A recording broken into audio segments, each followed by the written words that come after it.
அண்மைச் செய்தியை பார்த்துக் கொண்டிருக்கிறோம். டாஸ்மாக் சோதனையின் போது அதிகாரிகள் துன்புறுத்தப்படவில்லை என அமலாக்கத்துறை தரப்பிலிருந்து தெரிவிக்கப்பட்டிருக்கிறது. சென்னை உயர்நீதிமன்றத்தில் இது தொடர்பாக அமலாக்கத்துறை விளக்கம் அளித்திருக்கிறது. தமிழக அரசு மீது அமலாக்கத்துறை குற்றச்சாட்டு கூறியிருக்கிறது. பொய்யான தகவல்களை கூறி திசை திருப்ப முயல்வதாகவும் அமலாக்கத்துறை தன்னுடைய குற்றச்சாட்டில் தெரிவித்திருக்கிறது. வழக்கு தொடர்பான முழு விவரங்களோடு செய்தியாளர் மதியழகன் இணைப்பில் இருக்கீங்க. இனி உங்களிடம்.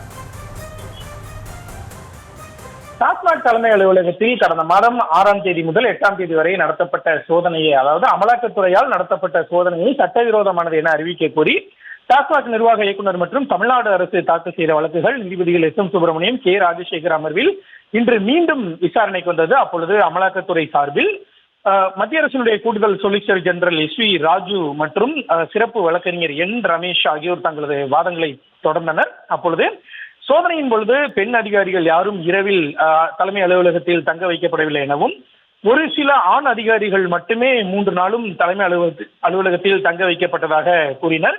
சோதனையின் பொழுது டாஸ்மாக் அதிகாரிகளுக்கோ அல்லது அலுவலக உடைமைகளுக்கோ எந்த சேதமும் ஏற்படுத்தப்படவில்லை எனவும், இதனை எல்லாம் ஒப்புக்கொண்டுதான் அதிகாரிகள் பஞ்சநாமாவில் கையெழுத்திட்டுள்ளதாகவும் தெரிவிக்கப்பட்டது.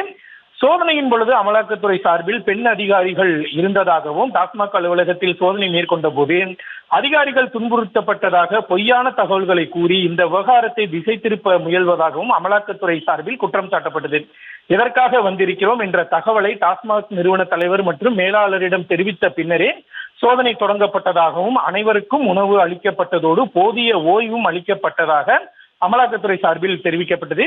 நள்ளிரவில் பெண் ஊழியர்கள் அவர்களது வீட்டிற்கு அனுப்பப்படவில்லை எனவும், அவர்களின் பாதுகாப்பு கருதி முன்கூட்டியே அனுப்பப்பட்டதாகவும், சோதனையின் பொழுது யாருடைய அந்தரங்க உரிமையும் பாதிக்கப்படவில்லை எனவும் அமலாக்கத்துறை சார்பில் தெரிவிக்கப்பட்டது. அமலாக்கத்துறை தரப்பு வாதம் நிறைவடைந்த நிலையில் அமலாக்கத்துறையினுடைய வாதத்திற்கு டாஸ்மாக் தரப்பு பதில் வாதத்துக்காக வழக்கினுடைய விசாரணை ஏப்ரல் 21ஆம் தேதிக்கு ஒத்திவைக்கப்பட்டது.